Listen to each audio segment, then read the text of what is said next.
It's been a little while, but we are back out here by Edenville Dam. You can see a lot of heavy equipment out here rolling on the lake bed. And if you've been watching the live camera, you'll see in just a month, this has looked a lot different. So they've been doing a lot of preparation work right here in this area behind the sheet pile, behind the dam. So it looks like they brought in a whole bunch of sand, leveled the area off all. And actually, if you've been watching the live camera, yesterday they were out there. Well, yesterday at the time of me filming this voiceover, they were out there with the breaker on a pretty large excavator, breaking away the powerhouse. I have some pictures that I'll include a little bit later on in this video, and you'll be able to see some of that work. So here behind the dam, you can see they still have this riprap in place that was supposed to keep any sediment from flowing downriver from the lake bed. Looks like it performed its job pretty well. There's actually a sheet pile hammered down in front of this riprap. See the spillways have been removed where I'm flying through with the drone right here, and the powerhouse over there on the right hand side that at this time of me being out there flying was still completely intact. Turbines were still inside of there. Definitely a lot of barn swallows here.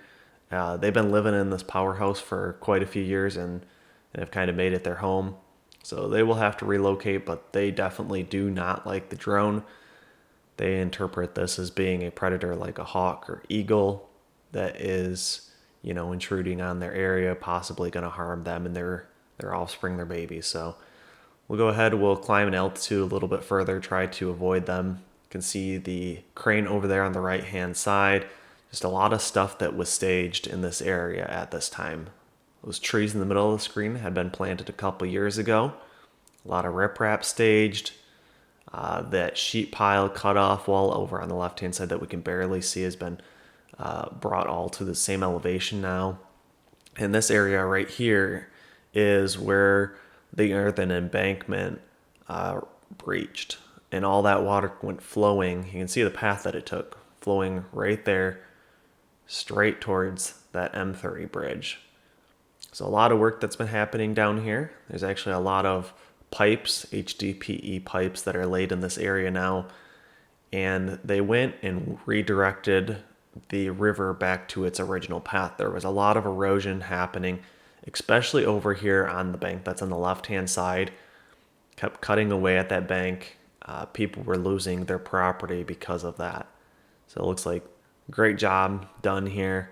Riprap in place, river back on its original path that it was on before the breach. Who knows what the original path was of this river before the dam was built, and it could have been the path that it took of least resistance when the dam breached, but now it is back to the way it was when the dam had breached. Again, M30 bridge back there in the background. Everything's looking really nice. We're flying back to the north now. We are at 400 feet in altitude. This is a park area down here at the bottom of the screen. So that'll look nice and lush when all of that overgrowth is able to grow back in that area that they hauled back in that dirt now. We'll fly up the river here. We'll come over to Edenville Dam over there on the right-hand side of the screen. You can see that. And the lake bed up at the very top of the screen. So we're able to see all this work from my live camera. So if you haven't, make sure you're checking out all those live cameras. Keep an eye on all of them. They're on all 5 of the dams here on the 4 lakes. We've been watching a lot of work always happening there on Sanford Dam, but they have really rolled in here heavy at Edenville Dam. It looks like they're trying to play a lot of catch up as they are getting a lot of work done here in a very short period of time. Again, Edenville Dam right here in the center of the screen. Over there on the right-hand side of the screen where the sheet pile is where the earthen embankment used to be, where that breach occurred. A lot of probably clay or bedrock will need to be hauled back in here to build that earthen embankment back up to what it used to be. See the lake bed out here? This is where all the clay has been being hauled down to Sanford Dam. It's coming out of this area. Again, kind of a nice way to make this lake a little bit deeper, but also save a lot of money as these resources are already contained inside the lake bed. So I don't think there's any cost associated with taking them out other than the time and the cost of actually hauling all this clay down to Sanford Dam. I'm sure they'll be using a lot of it here at the Edenville Dam as well. We'll fly over to the Tobacco River Dam and check on things over there real quick. The earthen embankment on the bottom left-hand side of the screen here is all lined with riprap and is at the correct grade now, so I don't think there's really too much work that needs to be done on this very long earthen embankment. The SCB cutoff wall was installed in these earthen embankments a couple years ago, so that's soil, cement, bentonite. So that is going to prevent any water from flowing through, seeping through the earthen embankment in the future. We'll fly back to the east now. Again, can see where all that clay has been taken out of. That last video just kind of showing Tobacco River Dam. I don't think anything's really been mobilized over there yet from what I can see. But I think the big project here is really getting the Edenville Dam caught up. Tobacco River Dam, I don't think needs a ton of work. There's no hydropower in that area. It will need the steps poured a little bit taller and the crest gates installed there. Maybe a little bit more shoring up of the retaining walls on each side of that dam. But so far, I think Tobacco River Dam is ahead, definitely ahead of where the Edenville Dam is. So probably trying to play a little bit of catch up over here. You can see right here at the top of the screen is actually where the steam shovel used to be. So the old steam shovel that was submerged underneath Wixom Lake that has been recovered and being worked on by Michael. I need to get out there and film an update for you guys. If you want to see that, make sure you leave comments down below and tell me you want to see an update on the steam shovel. He has made a ton of progress on that. Again, here's all that heavy equipment out here on the lake bed, moving a lot of the overgrowth. I mean, look at these trees that were out here. Probably 20 to 30 feet tall already. So that overgrowth needs to be removed so that they can go ahead and get this all leveled off and have a nice work area here. We'll drop in altitude and actually get a little bit closer, but this is where one of my live camera is located. So we're able to see this dam from the north side and the south side. So the back side and the front side of it, to be able to see the work that's happening out there. So able to see all this heavy machinery from this live camera in this view. And on the downside, you're able to see the breaker that was out there yesterday hammering away at the spillways and the Powerhouse and exposing the turbines that were inside of there. We'll keep dropping in altitude a little bit more, and I was just trying to see, get a perspective of how tall these trees actually are. These ones in these view are at least 20 feet tall. I can tell you probably 5 feet tall at the tallest point there. We'll spin around and we'll actually see where the bulldozer is working and get a better view of those trees as well. So you can see a lot of mix of mostly cottonwood, but there definitely is some willow trees up here in the front.